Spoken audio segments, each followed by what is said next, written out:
Hey guys, I hope you're all doing really well. Welcome back to Vlogmas. Today's video is going to be some top tips on how to be successful with your project pan. I have been panning my makeup collection for years now, so I feel like I'm quite experienced with panning, and I've got quite a few tips and tricks that I use just to help me sort of not only stay motivated to continue panning what I already own, but also to be really successful with the projects you're doing. So the first tip that I have is to join the panning community, and I don't just mean, you know, watching people on YouTube or following them on Instagram. I mean like joining Facebook groups. There are Facebook groups you can join, leaving comments for people, really interacting with them, and then maybe they will follow you back. And that just means that you're getting encouragement from people who are in the same boat as you, who know exactly what you're going through and what you're trying to achieve. And also it just gives you that little bit of accountability, because if there are other people watching your progress, then you don't want to disappoint them, let alone yourself. So it does kind of help you stay on track when you have people following along with your progress. Not only that, but the panning community in particular is just such a nice community.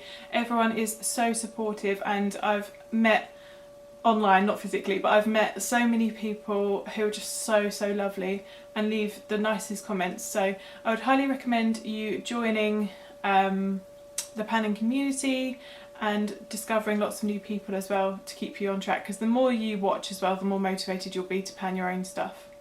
The next thing I would say to do, and I think I have mentioned this on my channel before, but it is to pan a whole look. So panning a foundation, a concealer, a bronzer, all that kind of stuff in one project will really help you, because you're getting equal use sort of every day. I definitely have found personally that this is one of the biggest things that have helped me be successful when I'm doing my project pans, because you will generally use things up at the same time because you're getting equal use every single day. But also be aware of what you personally use up quicker than other things. So for me, I can fly through lip liners and creamy lipsticks, all that kind of stuff, powders really easily. So I will quite often put more than one of those items in a project, whereas blushes and maybe like cream eyeshadows, that kind of stuff, takes me a lot longer, so I'll only put one of those in a project. The next thing that I suggest you do is keep track of your progress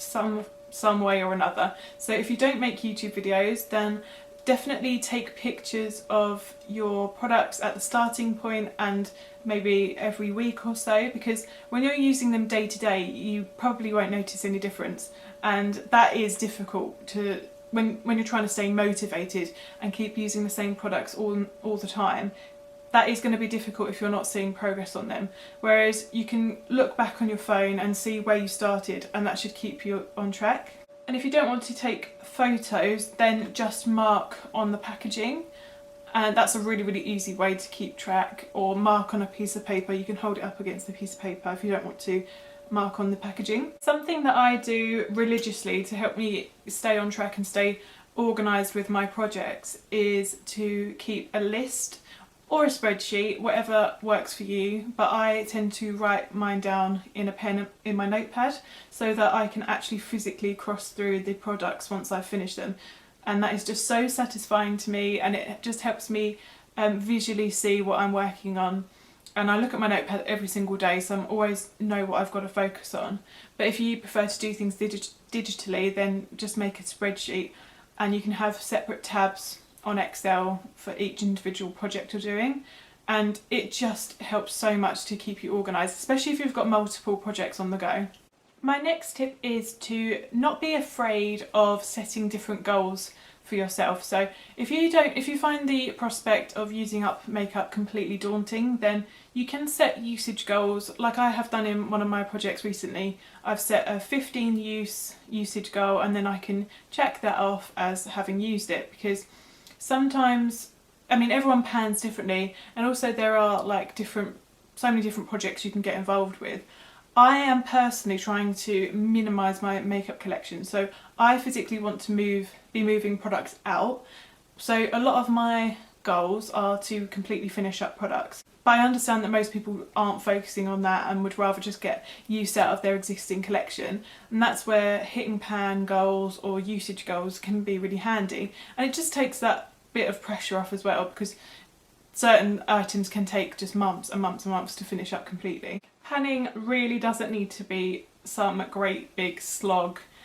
It can be so fun. Like, there are loads of project pans that you can get involved with, different themes.